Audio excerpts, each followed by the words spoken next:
SwayamPrabha. Digital India. Educated India.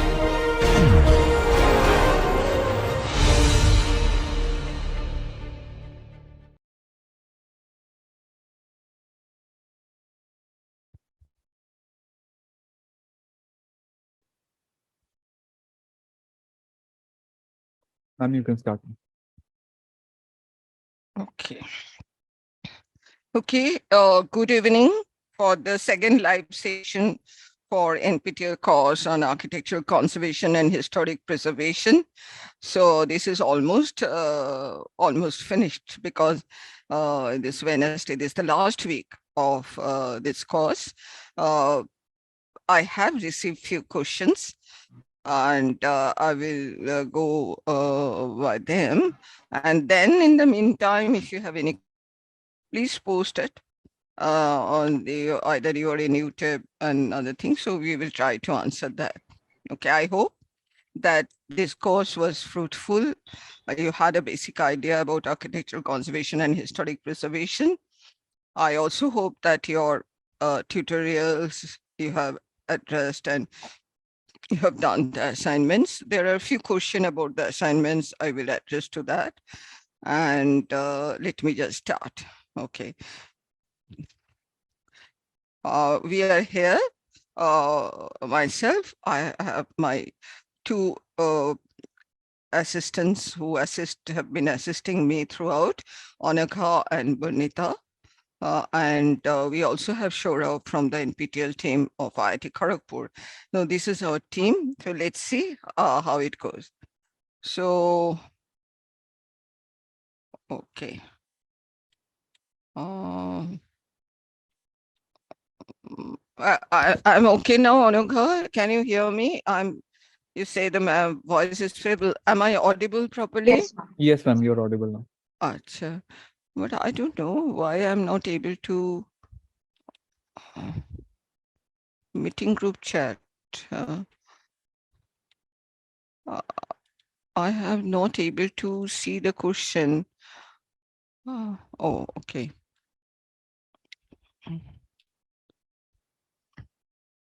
So, okay, so there is a question. The first one is from Dev Doipayan Chakraborty. So he says that with the fast-paced world, how important do you think is to stay in connection with our past or history? Yes. So it's said there are two very related quotes. I'm not quoting actually, but I'm giving the concept that I don't remember who said that, a very famous person. And he said that it is, if you don't know our history, if you don't remember our history, it's like a person without a memory. So suppose today I lose my memory, I don't remember anything of the past, what I was or what I did, but still I'm able to work, and then I also can do the future. So it's like that if you don't, and it is a collective, history conservation is a collective memory. So this is actually fast or slow, doesn't matter, but I think more in the fast-paced world, it is very important that to know that what we belong to, from where we have come. So history is not what was there. History is actually gives us our origin. It tells about us. Whatever today we are is because of the past. So if we don't know what is the past, then there will be a loss, because there is a question of identity crisis. This is one thing. Another thing is history is not past in that way. History is basically where we learn from.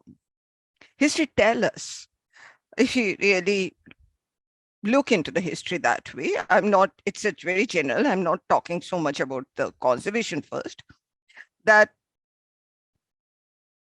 so many things we face in our daily life crisis, or even in the conservation and restoration, whatever. So history tells us that under certain circumstances, how people reacted. And then also now we are fortunate enough, if you know the history well, that because of that action or intervention, what happened later on. So now we can see that. And then from that, we can follow our own judgment that, okay, this happened. I also judgment so much is a learning that this was happened under these circumstances. And then because of that, this happened, whether good or bad or whatever. So there is a lesson for us. So that is what is history all about. Okay. I think this is how we should look into the history. Because we are not a moment. It is a continuous process. And this continuous process, there are repetition, there are new developments happening, we are progressing, all of this happens. So there's a very good book of life for us. There is also another analogy which is given for the history or the thing, that if you see a tree, and the tree has, what we see from the tree is the trunk and the fruits and the flowers. I remember where I was living in our campus, there was a lot of trees, beautiful campus. And suddenly one day I saw, after a storm, not much a severe storm, a tree which is a full grown with a lot of trees and other, it just fell. And when it was so astonishing, it was not drying up or it was nothing. It was giving, birds were coming, fruits, leaves and everything, shadow. It was so important. But then we went nearer, closer. We found that there were the white ants, which actually eaten up its roots. So the root became weak. And because of that, it couldn't hold itself. So history is actually our root. What we see today, the present and or the future, our past is the root. So if the root is not strong, then we cannot decide which direction to go, which to follow, what is to be done. So that's why history is important. Is fast pace or slow pace? Yes, the life changes, a lot of new things are happening and other things. But if you care to look at, then actually, and that's why now we are coming to the conservation and restoration. There is one part of conservation restoration which is tangible, the built fabric or the things and other, what we can see. So that actually relates us to our past. They talk about the past. And there is another thing intangible, that is the craft, the dance and other thing, which also changing. Now, it is not static. Nothing is static. It's a change. So conservation is not preserving the past. This is one of the way, but it is actually, if you see, it is a management of change. Change will happen because it's not a mummy. And a mummy, we preserve the mummy because the body is mummy. But it is something living. And living also can have a various dimension when you talked about the degree. So that, how to include that in our life, not only for the present, but the future, is very important. That's why with fast pace, more of the fast pace, there is a more chances that we are not able to think. And now with all this internet and other things, so much of information coming, we're bombarded with information. So there is more chance that we are not able to think clearly. So that is the thing where we have to go back and see, and the identity and belongingness is where our culture, because the moment I talk about heritage is actually culture. Billing is one part of that. But so the culture is very important, and culture is not static, it's changing. I'll just give you an example. A dance form, Mohiniyattam in India, southern India, Kerala actually. So a very well-known dancer, Dr. Kanik Rele, I heard her, I think it's almost more than 30 years that. So she was talking about that. She said that dance form in Mohiniyattam was dying because nobody was practicing that. And it was a part of the ritual and other thing.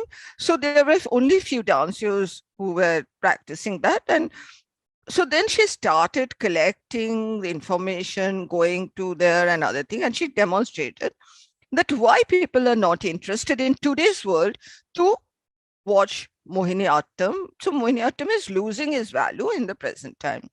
So then she related. She said, first of all, the language or the songs are in Sanskrit, very difficult Sanskrit. And dance is also communication. It makes a word. So she demonstrated that just a word like a bee is sitting on a flower, to make a word like that, what are the mudras and other things? So she said that initially it was difficult Sanskrit, and it was a complicated postures or mudras to make that one sentence in a dance form. Now, today, as you say, fast paced world, nobody has time to sit there for 5 Kathakali, ritually. It was whole night it was performed. So nobody has time for do that. They will maximum go for 1 hour to see a dance performance. So we have to shorten it if it has to leave. So she said that she did a research, collected the basic thing, and she simplified the language, Sanskrit, and simplifies that mudras, not so many mudras to make one tenth, similarly. And then gradually, so the foundation was classical, but is changing. So gradually, because of these changes, Mohiniyattam again have revived, and it is leaving. Okay, so these changes are important. I'm also giving another, I'm very passionate about dance, so I don't know why dance always comes to my mind. Bharatnatyam, because that was again Pratima Bedi who was giving a lecture demonstration that time. She said earlier Bharatnatyam was done in a small mandapa in South Indian temple. There was no microphone, no light, but it was for the deity. And then the musician didn't have a place to sit there. So they were moving along with the dancers. The dancer was moving in the mandapa. But now if we follow that, who will come, will watch how the dancers will survive. Now, who are the come to enjoy that? The audience. And the stage has changed in a proscenium stage. You cannot move like that. And then the microphone is there, so the musician has to sit in one corner. So now with the constraints of today, if you have to present it to a larger audience, not only to the temple, but a larger audience, then you have to take that constraints of the present day, like using a microphone where the musician will sit, not because the dancer was moving all around, that cannot be done. You have to face the audience. So those changes are to be needed. And then see, so because there was a time, Rukmini Orendel, she actually revived it, and a lot of other people also changed the tradition thing and change it and the experimentation it, but not forgetting the root. It is not something absolutely from nowhere. It has a basic foundation, and based on that, the experimentation and other thing happening. And culture is something, any change, if you talk about any culture, architecture, music, art form, and other, it has to be innovative. It has to be creative. It has to make a statement of the society, and even architecture is like that. So when we look at a building, if you talk about a conservation, that building is just a product, but it is a product of a time which had a political system, the economic system, the belief system, the ritual system, many other things, the climate and other things. Many of these are no longer there. Many of the things have changed. The lifestyle has changed, but something is continuing. So to analyze that, what is changing, how it's changing, how to keep a root. So it is a very this thing. So for that, anything, either dance or language or architecture, art or anything, if you don't know the history, you cannot, first of all, appreciate that. Forget about preservation. You cannot appreciate that. So that appreciation has to have a foundation. Like today, we talk about a modern architecture, but if we don't understand that how the Bauhaus movement was there, what was the new material which happened that time, and Bauhaus was the product. But it was preceded by a long movement and experiments all over there. If you don't understand that how this new material was coming and other thing, will not be able to appreciate it. Will just look at a building and say, oh, and then take a photograph and forget about that. So this has to be, these basic knowledge is there. So I hope I have talked a lot about the first phase world and the changing. Yes, but there are a lot of other constraints. I will come to the other side. Development. When you are developing something, then people are not able to maintain that. They want to build a skyscraper. This is a basic question of conservation. Should we keep the old one or should we demolish it to make something new? And that's where your decision comes. That's why I say conservation, there is no ready solution. One has to understand that why I'm doing that, what is the value, how much can be done, and what is to be preserved. Now, if you today go to any city, the cities which have the conservation areas, it's not that the entire city is preserved like a museum. Some part maybe, but it is a living city. If you can't, it's not a museum city, then it will become a touristic town. And then the tourists will come and the locals will be driven away. Then we also lose a part of that. So there are a lot of this heritage economics, the development. So it is a management of change where the development has to be integrated with that. And development is, again, is taken in a something very distorted way, a development which is sustainable, something not today I'll do that and then I'll get that. I'll just give an example. I'm in a city with one of the municipal corporation, and there is an old building, another thing, and the developers just come and said, okay, the land is very high. If I just demolish the building, I will make a high-rise development, and there is so much of money.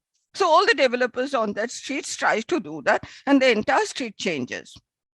Okay, but again, it's a private property. It's not a government property. Who stops that?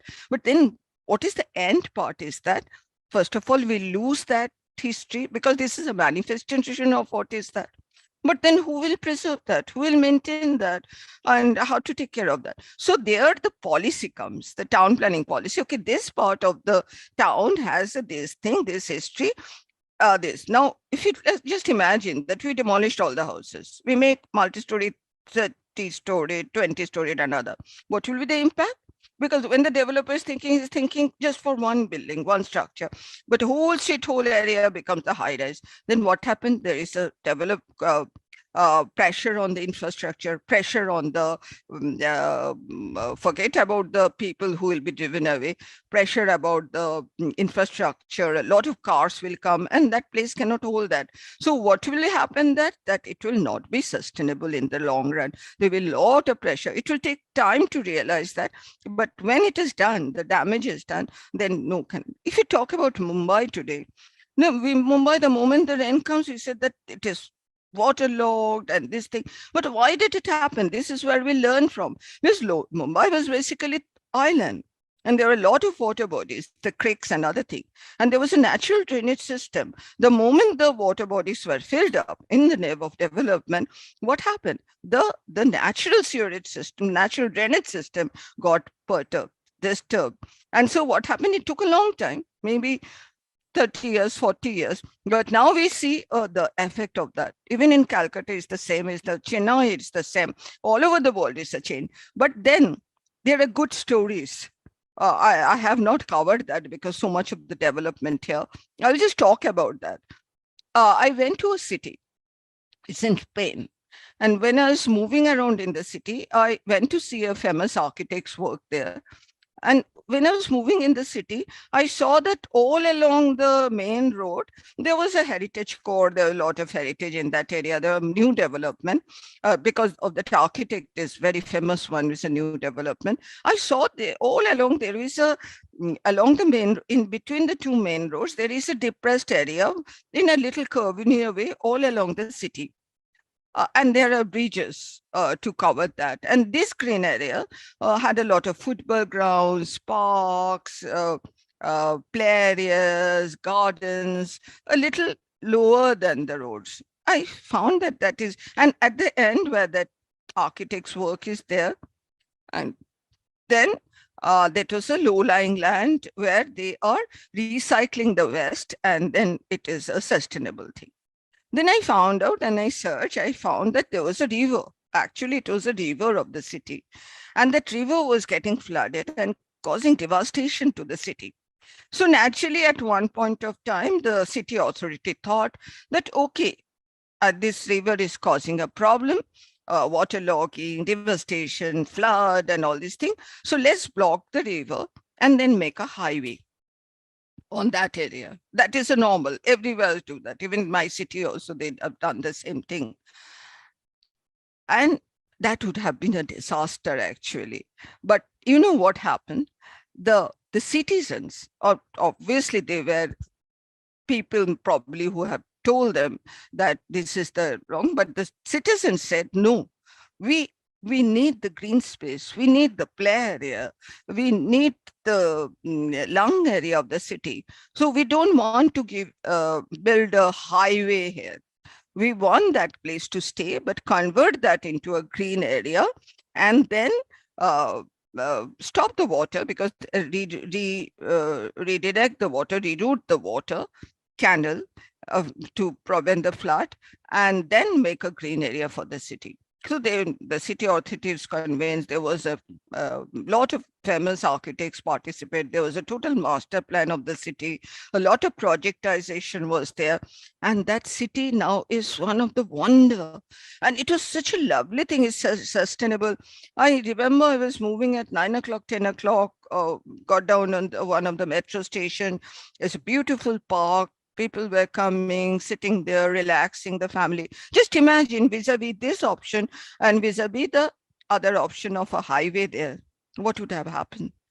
And this is actually now the lifeline of the city. And at the end is a new science city has come up, which is that architects work, beautiful thing. And then they are at one point, they are recycling the waste, harvesting another thing.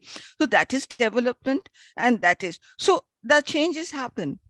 So this, and then along that thing, there are old areas where this has been preserved and people come, tourists come. So in a long run, that is more sustainable. That city authority is known for its sustainable, achieving the sustainable development goal. So this is, we have to see it in a bigger perspective on the planning. Okay, I think I have talked a lot about that. I hope that is. So the question number 2, Shreya Parekh, a question about assignment 5 is incorrect, because type the question options and then the correct option.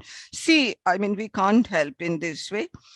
I don't know whether you have done the same thing earlier, because this is the 5th assignment. 4 assignments are already done. And it is all computer based questions where the computer is programmed to do that. It's not manual. Same thing is for your exam also. So we can't help that. Sorry. But you know that if you are appearing for the exam or the certificate and other, it's 6 out of 8 are taken for the assignment. So I hope that the other assignments you have already done, and the next assignment you won't do the mistake. So because this is all computer control, the manually I don't think done. Shorab, you are there, no? I think I am right in saying that. Are you following me, Shorab? Shorab, are you there? Shorab? No, I think I'm right, because this is what is there. It's all computer programmed. It is not there. But yes, there are some questions, whether in tutorial also we are not doing, even in assignment, there are some question where you have a short answer that will be in the exam also. In the short answer, there are sometimes, like when you write, there can be a little space difference and other thing, though computer is programmed that way. But then I give an option that I will manually verify it. So that questions then come to me, and then I do it manually. From setting the question time, I do it that way for the short answer. It's the same for the assignment, and it's the same for the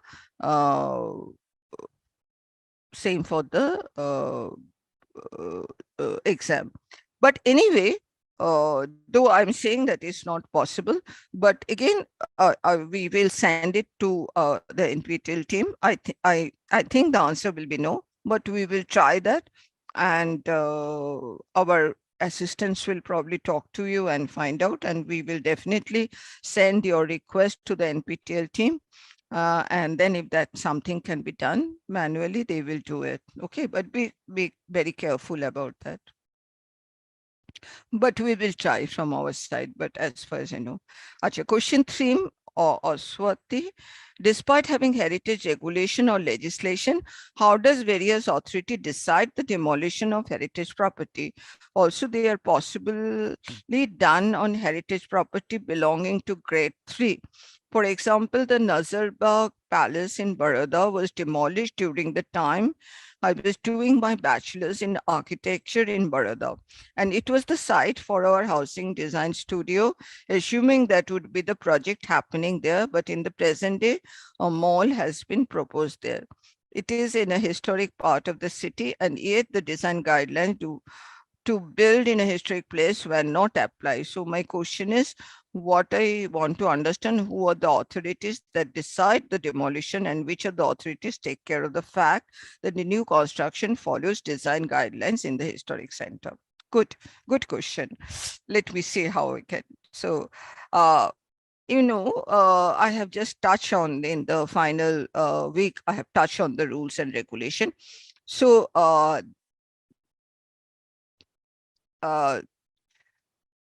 different cities may have a little bit of different way of dealing with that. But generally what happens when you declare is as a heritage, I'm talking about the city, the listed building, graded building, it is a statutory thing, legal thing. And there will be a list of those graded and what can be done and what may not be done. The municipality or the municipal corporation, whoever is in charge of the building sanction, it has to pass through them. The moment it's a heritage listed, there will be a heritage, either a body or within the part of the municipality. It will come to them and they will decide that whether it can be demolished or not, what is the law says, and when it is approved by them, and then it goes to the building and the sanctioning is done. So this is the rule. As I say, there may be a little bit of variation. Now see, rule is one thing, which is very important, the statutory one. But implementation is also another thing, that if the rule is there, it gives us the basic, and the implementation, whether it's done. And also, like even in our life or otherwise also, the rules say something which has to be followed, but it's very complicated. Now, there are so many things which happen.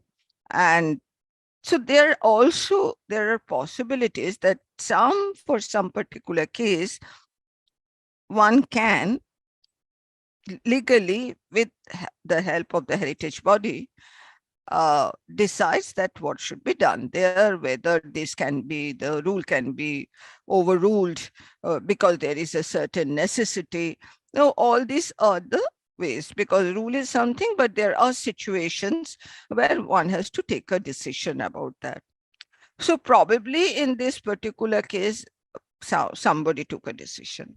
Now, as far as the India is concerned, Mumbai, which was the first one, and the other city authorities, there is a heritage committee who is, even in Calcutta, I'm a part of the heritage committee. So our is the advisory role. We advise that, okay, this is to be done, this cannot be done, this thing. But ultimately, as per as the act, the municipal commissioner has the power to overrule that because of some reason, for the better or whatever. And then the rule says that if that is required, then the commissioner has to, or the mayor, or depending on the city, has to write in writing, give that in writing, that why the advice is not being followed and why something has been done. So probably something is there. And of course, the development authorities, there are so many developers, it's a very strong lobby. So there are a lot of other things. I see that, face that every day, that this thing, but all of us try, and there may be a difference of opinion. There is a rule, there are loopholes. The law also doesn't mean it's a foolproof system. There's sometimes loopholes. So people can take care of the loopholes. So it is better to make the law, and it's a multidisciplinary city. You have rightly pointed out the city authorities involved, heritage committees involved, and there are so many tiers of that involved. So as much as possible to make the rule not prohibitive. I'm using the word prohibitive. If you always say, don't do that, don't do that, don't do that, it doesn't do any good. It is an enabling. We have to be enabling. Okay, if that is the situation, how to enable development, how to enable that building to survive, how to make that possible. So it's a different thing, enabling situation. And from case to case, it can vary and it can happen. But if the intention is clear, if the law is strong, if everybody is at par and in this thing, which is a very idealistic situation, it never happens.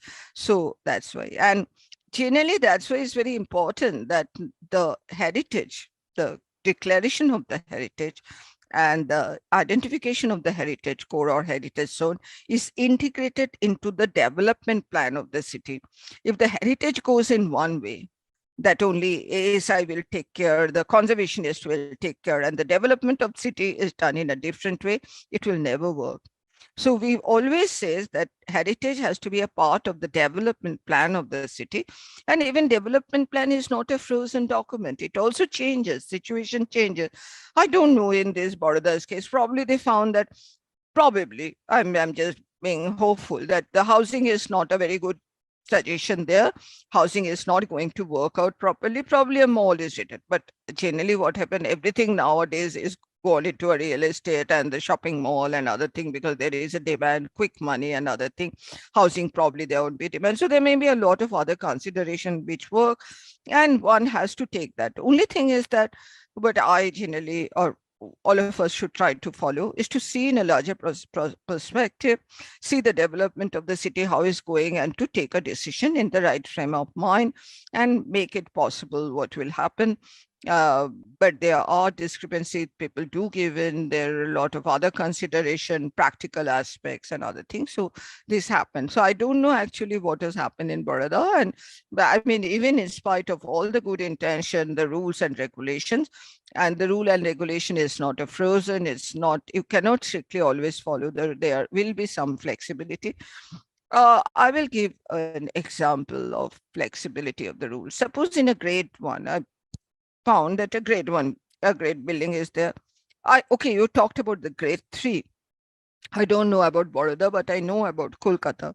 Kolkata is very, I mean, I think there is a issue with that. The grade 3, they said the moment is grade 3, they said it can be demolished and a plaque can be formed, put, and they said the building was for such and such purpose, and we demolished that. That was the normal idea. But when if you read it carefully, it says grade 3 building can be, so the framing the rule, framing the word, framing the sentence is very, very important. Each and every word, because it will take into the court. And so I have seen a lot of good cities where they said that all the buildings which are for townscape value, that mean independently though don't have so much of this thing, but as a member of the group of that street or area, it's very important. So if you demolish that building, then it will, the group value is being demolished. Okay, so that's grade C generally, many cities. Kolkata again, as I say, but Kolkata also says that if that grade 3 building have some architectural significance, then it cannot be demolished. If it were associational value and other thing, then a plaque can be formed. So then again, of course, it will not be an outstanding architectural significance, some architectural significance or townscape value. Then one has to again logically analyze that and prove that, okay, it is this value. So it is architecturally significance, maybe a grade 3, but it is other thing. And many of the areas I've seen interesting examples where a building has a group value, a part of a group, but it is so dilapidated and so this thing that it can't be saved, but it's a part of the group. Then it has to be not reconstructed, a new construction has come up. There, as you rightly said, that there has to be the urban design guidelines that if a new construction comes up, what will be the new. So that's why the townscape analysis, townscape elements, which I've said, is basically for that, that if a new development come up, of course, nobody wants to again go back and copy that heritage, but there are a lot of good examples all over the world, many places where architects come and then they say that, okay, it's a new material, new design, but it is resonating, or it is a friendly, it is talking with the old, it is hand holding with the old. It's like a grandfather and grandson, or a granddaughter. You can't say a granddaughter to dress like a old grandfather, neither the grandfather should dress like this thing, their thing, but they can still handhold together. They have certain common thing to interact, so that common thing has to be performed. And I've seen beautiful examples, wonderful examples, how architects are creative, and with the new material, new facade design, they are intervening in things. But then also here, the lot of, I think this, some of the things I've discussed there in the week 8 lecture, townscape and other thing, that is suddenly the height distorts everything. Then it is a odd man out. So there lies the town planning rules, regulations, zonal rules and regulation, that if an area has a certain character, the use can change. It can become residential to commercial, but then what will be the impact and other thing. So this, that's why I say that it is another dimension of that. So this is, I think I have answered that. If not, then you can again write down. This is a Baroda case. Assignment submission date, later came to know that the assignment due date has been gone. So no, the assignment nothing can, because once the result is published, we can't do anything. And there are repeated reminder comes about the assignment date. So I mean, sorry, this can't be held. Again, my voice is feeble, no? Okay. Onuga, this is which question now? 5. Meghalaya, I have covered 4. Yes, ma'am. Yes. Okay. 5. A building that is historically and architecturally significant and is under private ownership, what is the process and means to conserve and future development? Yes. This is a very good question, because the money, the heritage economics, which is found. I have a house, I've inherited a house, I can't maintain that. And this is all the time facing in Kolkata. I can't do that. I can't maintain. Maybe it's historically important architecturally. So what do I do? How do I do? I can't maintain it. The rule says, okay, if the owner cannot maintain, the government can acquire. So how many buildings the government can acquire? Not possible. So it's not. So then that's why, whilst I say there are a lot of no's, okay, can't build this way, can't build this way, there are a lot of, these are called, but there are also some incentive, that like a stick and a carrot, that if you do this, if you preserve that, then this can happen. But disincentive. But anyway, because this is a heritage zone, you can't do above a certain height. There is a height restriction. You can't do this open space thing. There are a lot of other disincentive there, because then also if the developers come and buy that, then there is a restriction. So there will be certain limitation, restriction on the development. And TDR, the transfer of development right, is generally says that it is a tool to the where the potential square plinth area, the covered area is not being built because of certain restriction, that can be sold as a share. So the owner gets the money and the developer takes that unbuilt, it's called opportunity, called unbuilt area, and built in some other way. But we recently had, if you want, we can give that YouTube link in our thing. We had a seminar in Kolkata where Mumbai also came. TDR is one of the tool which is being recognized, but then TDR also needs a lot of, because I can give a TDR, a central city, I cannot build, so I can take that unbuilt area and have to, developer can take that in some other area and build an extra one, and the owner sells that in lieu of money, so owner benefit. But then there is a planning planning of the city is required, where there is clearly a TDR receiving zone and TDR giving the zone. Kolkata doesn't have a plan. Mumbai has a plan. Recently, Mumbai also, I see in the conservation area, they have decided to demolish an area. So there are a lot of other issues where the city authority can take a decision. There, I think one of the very important things, that's why I talked about the city in Spain, the citizens have a role. Citizens must be made aware of. And who will make them aware? It's the people who are aware about conservation, the children, that this is our heritage. So involve the children who are our future generation to think about the heritage, that what a neighborhood means and what is this, and be pragmatic. So this is what is, if we lose that, what has meant. So these are very important. So the question of incentive TDR is not the only way. There can be a lot of incentives which can be built into heritage regulations, like you can change the use from residential to commercial, so you can get more money. You can get tax rebate. That is also a possibility. Kolkata has a tax rebate. Grade 1 heritage, they don't get a municipal tax.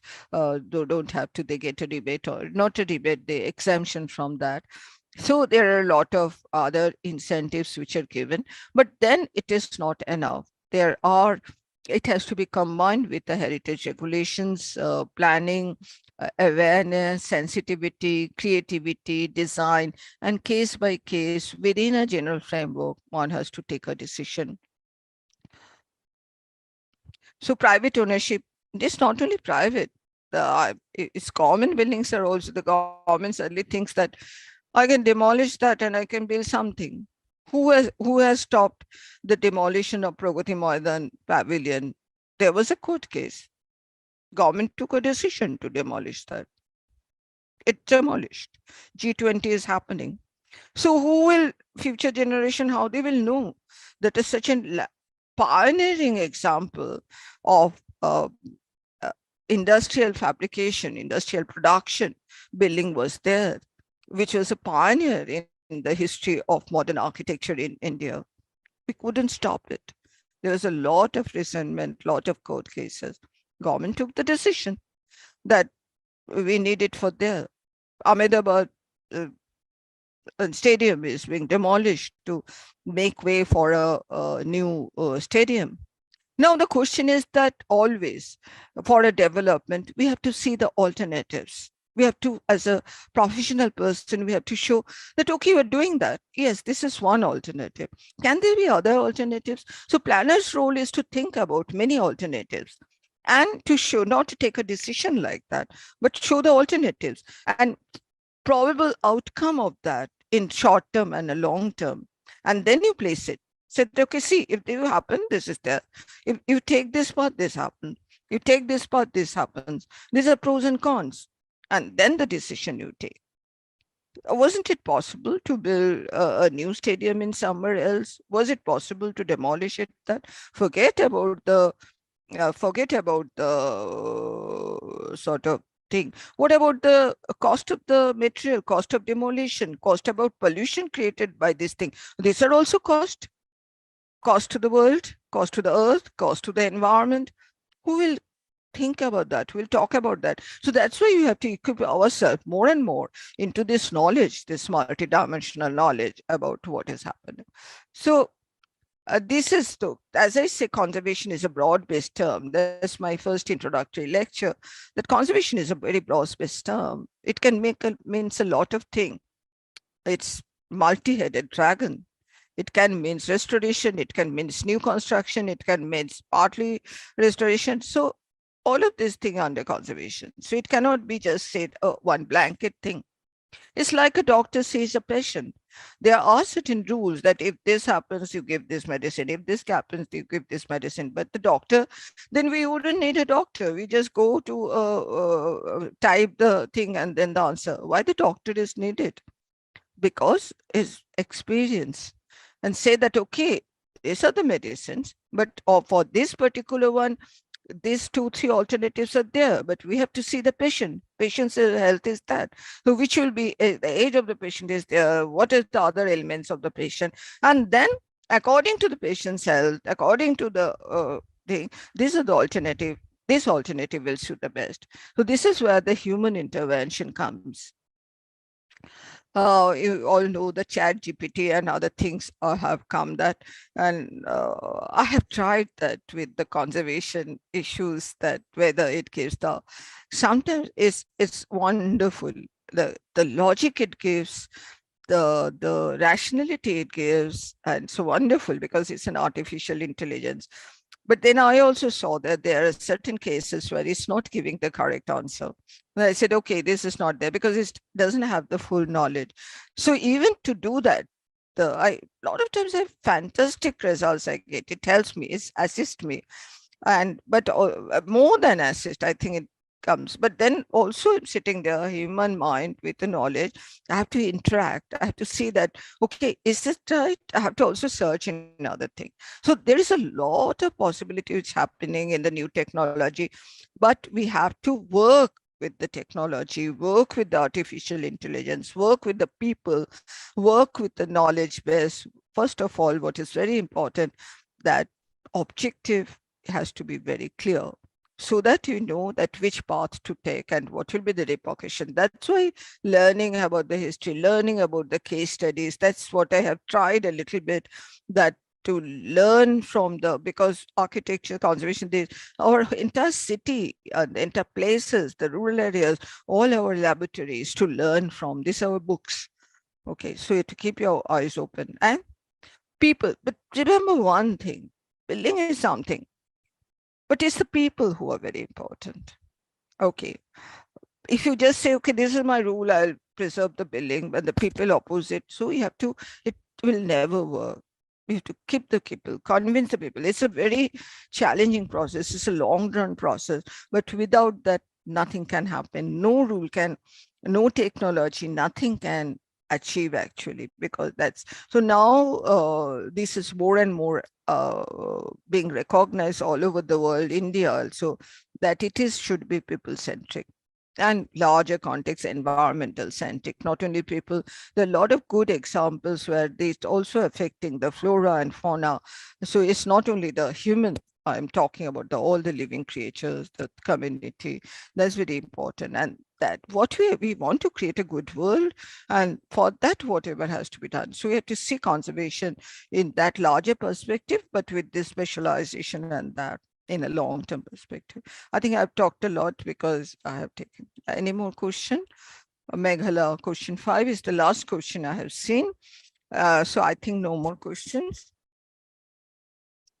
Let me just talk about the exam. I don't know how many of you are appearing for the exam. You have seen the assignments. I hope that those who are, if you don't even want a certificate, doesn't matter. Assignments and tutorials are meant to help you understand better. And this is the way. So even if you passed your date for that, just to understand it better, because towards the end, we are giving a lot of this type of decision oriented questions where you have to understand why it's happening. This year, unfortunately, discussion forum was not at all active. Generally, we work a lot with the discussion forum where the questions are placed, we work together, we give a lot of answers. So this year, it didn't work. I'm sure that is not that our lectures could satisfy all of you, but there should have been some question, but somehow anyway. So that's, forget about that. So about about the exam, it will be if you do the assignments well, and reference material are also there. But if you do the assignments well, also tutorials, especially the assignment and the tutorial, the type of question will be the same, either multiple choice, MCQ or MSQ, or short answers, or like that only. So that should prepare you well for the exam. Okay. And it's not that everything is from the exactly whatever was taught. There something where you have to apply your mind, to apply your knowledge gain. to know about a little bit of thing. So read the tutorials, go through the lectures, do the assignments. Even if you haven't done the assignments, see the answers and other thing. Either you are giving for exam or not appearing for exam, it's for your general. And later on also, I have given a lot of reference material, which are there for you to refer if you want to refer later on. There are more, we are always there to answer and whatever you want to do. NPTEL also have an internship program. Those who do very well and want to apply for internship, there is a possibility. I think they announce it that way. So this is all about the exam or the question. So I only hope this is a very, very introductory course about conservation with these 8 weeks. It just gives an idea. It's not a specialization that way. It should open your mind to some of the questions and other thing. We will be always there, even if in future you have certain question. It is a specialization which is now being established as, because most of the city authorities which have a heritage cell, they are now insisting on the people who are conservation. Conservation is not only for the architecture, it's multidisciplinary, with the archaeologists, historians, structural engineer, all are required, and then they have to planner, all have to take a decision. But specialization with conservation does help to see the things in a different way, whether the person without that background, without that specialization, won't be able to see in that way. Sorry, any more? There are two more questions. Your voice is breaking. Any new question? Can you write down if there is something? Two more questions. Am I audible? Yeah, now. Where Yeah, are there is these? this question from Akhila, question number 6, Acha, which I I'm now mentioned giving in the that. chat. It's now been coming. The pilgrimage journey of lakhs of pilgrims to,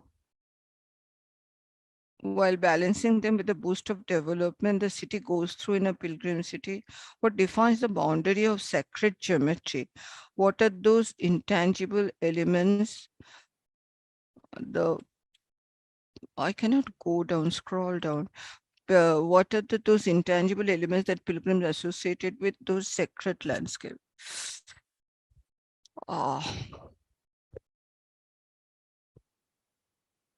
Okay, if I have understood the question correctly, the sacred landscape. I will give first the example of Bhubaneswar where we worked and how we have tried to integrate that. And this principle is the same. Bhubaneswar, there is the old town of Bhubaneswar, which is Ekamra Khetra, which is, there is a Lingaraj temple, and there are many other temples all over. I think I have given one example of Bhubaneswar. If you see that map, you'll be able to understand how these are all around that. Now, when these temples were built, they are not done haphazard manner. Location of that temple and that Ekamra Khetra was based on a model, a concept. What is that model? There was a particular geometry which was there, and accordingly, and that geometry not only dictated the location or relationship of the main temple vis-a-vis the other temples, which again was not happening in one day, it was over the years, but there was a model, sort of a structure. And that actually guided the pilgrims movement, from where they will go, the processional routes and everything. So any pilgrimage place that happens. These are intangible things, but has a reality, because that continues. Now, when we're doing the development plan for Bhubaneswar, Bhubaneswar was again where the new city town capital was being planned, Bhubaneswar was gradually day by day was becoming, the old town was becoming neglected. The roads were narrow. It was becoming a dormitory town. The people who come to Bhubaneswar don't find a place to stay, come there. So it was becoming very neglected. And a lot of pilgrims pressure also were there. So now in the development plan what we are doing for Bhubaneswar, we try to understand that area properly and we define the heritage zone.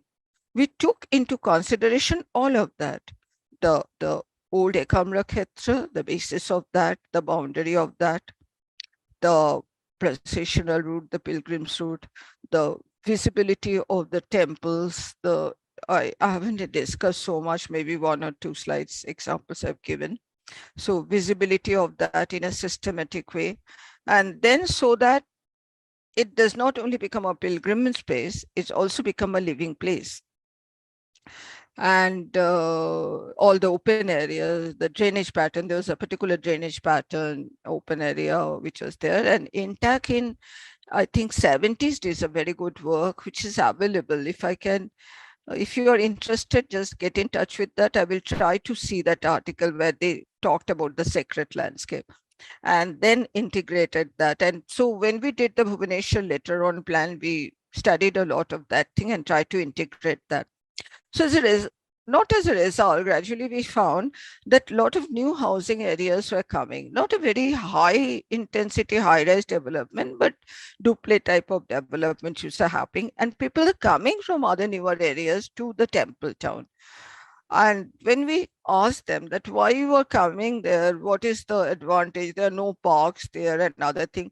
We asked the children, I still remember, they said, no, we go to the temple courtyard, we go to the temple backyard, we play there. It's such a nice place to stay. So it's not always the park. We think that and then we have a dance class, which is in one of those temples, some ancillary development where there classical dance is happening. Then I asked the parents why you were coming there rather than going to the modern areas of Bhubaneswar. They said, we like the quiet area of there. We like that place, the neighborhood and other thing. So this is where that it's not only kept as a sacred place of the pilgrimage space, but that was integrated into the development plan, but also how it will gradually and slowly can accommodate more people. The Panda areas were there, but Panda areas, many of them are shifting to the profession and other things. So the new people have to come. And then for them, we cannot think in a standardized way like what is happening in the new development. We have to think in that way. That's why this question answer, talking to the people is very important. It's not that we did a very extensive survey, that's also has its value. It is talking to the people, find out what they like, what they dislike, what do they do, then they said, no, we are very disturbed about the tourist bus coming there. They honk like that, the foreigners are coming, the big tourist buses are coming, big pilgrims come. So then what is the issue? Issue is that you have to talk about the buses up to a certain distance and then allow something. But unfortunately, I haven't been to Bhubaneswar for a long time. That time we are going very equally. That there was a low drainage area which should have been kept because it's a natural drainage system in that way and converted into the water bodies or something. But I've heard that this has been filled up and the bus station is coming. Bus station can come there, but you don't have to, you have to see the drainage system is not getting affected and other thing, then the entire subterranean water level and other things will change. So that's why it's a multidisciplinary thing. And Benares also is happening. I know that because of the development pressure, a lot of this subterranean water level is creating a problem. That's why you see so much of land. It's an entire ecosystem. You can't think of conservation building and other thing in isolation. You have to think of totality of development. So that's the sector landscape. I also gave how I haven't been there, but I know it's a very known case that in Brajabhumi there is a pilgrims route, Panchakoshi Jatra, something like that, and then where the pilgrims go and go in it's a very long distance. They go to all the places related to the incidents of Krishna's life. Now, this is belief. No, you can't say that okay, there is no proof. It's a belief. So, and they are respecting that, regarding that. So that has to be taken care of. Now, then what was done is that those roads, because the pilgrims have happened, they're processional routes, they come naked, they don't have slippers, chappals and other things. They take the drums and other things and they go in a group. And suddenly the government decided they will put a paved them, not paved, they will put a tar road and other things, the main road. So what happened because of that? Because of that, the cars are coming, the trucks are coming, they come at a high speed because it would have been a different type of texture, paving. It would have been slow. All over the world, heritage areas have paved areas. They don't give it to because that is to discourage the heavy vehicles to come, that not stop. Vehicles need to come for services, another thing, but discourage. But by this process, it encouraged the vehicles. They go at a high speed. Then there were so many accidents of the pilgrims because they also follow the same route. And this becomes very hot, so they can't walk on that in the barefoot. So this is where the conflict and development were to sacred. And there are a lot of areas, the hill, I think over the hill where the mining was happening. So then there comes a question between the mining gives a lot of money, mining versus the sacred landscape. So there one has to say that how to balance between the two. And that, so as I say, Bhubaneswar is an example where I personally worked on that. So I know that how to integrate. Even Puri, I don't know because I haven't worked on that, but I know Puri, the entire model of the Puri, the temple and other thing is a Shankha. So if you see in the plan, it's like a Shankha, and they're all documented. The old scriptures are there, which shows that plan, location, and other things. So there was a model. Now, how best to do that model, integrate that in the model development, keep that area, the definition. That's what we tried at Bhubaneswar is possible. And it's not only just a plan, it's not only a line on a map, it is related with the activities, it is related with the procession, it's related with the shops, it's related with the pilgrims coming. So that means in a developer should know that which were to make the pedestrian oriented, which to be vehicle oriented, where to give the sort of a emergency vehicle service. So all this awareness has to be taken. You can't say that, okay, I won't allow any vehicle. Emergency should be there. What type of vehicles to, what should be the paving pattern? What should be the infrastructure? How to, if pilgrims are the priority, there may be certain is that the pilgrims comes only twice or thrice or certain time of the year. So can that be a temporal definition that during that time, this type of management has to be there? So ultimately it all talks about the management, awareness, superimposing the different layers, and then to see how best can be done. So the aim and objective. So as I say that this is what is very important and it's possible if one is, so that is, so any decision has to be based on a lot of research, understanding the layers, so that only architects cannot do that. We need the historian, we need the archaeologists, we need the pundits who were there, we need the infrastructure person who is there, where the pipelines will go, whatever there. We need the emergency, facilitate all the activities, maybe taken a decision management. So everybody, Puri, when the Rath Yatra happens, all the city people, the police department, administration, all of them get this thing. I think I have given you a link for a book which we published from e-commerce, where we have been working. A lot of articles are there where the case studies from all over the world.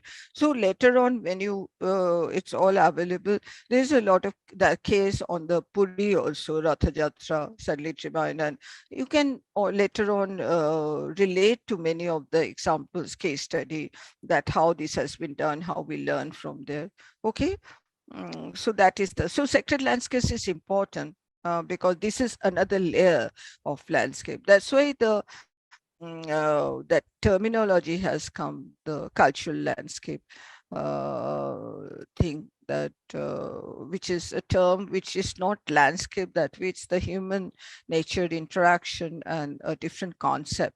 And that's what we are following now all over the thing. And each country, each place its own culture, and that has to be tuned with that. forward thinking, pragmatic, contextual based, people oriented. And people also is not one group. People are so many group with so many conflicting situations. All of this are important. Okay, I think any more question, Anagha? It's almost 8 now. If it's not answered, you can sort of raise. Anagha, Vanita, no more question, no? Ma'am, there is a question regarding the center, which I think we can answer on the portal if you can ask the person to post it on the forum.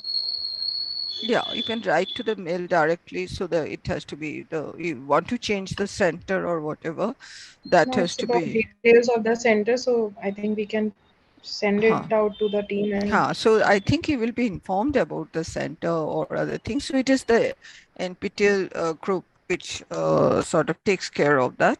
And so you please post us. We are not in a situation to answer that. You make it clear, mail it to us, and then we will forward it to the NPTEL or directly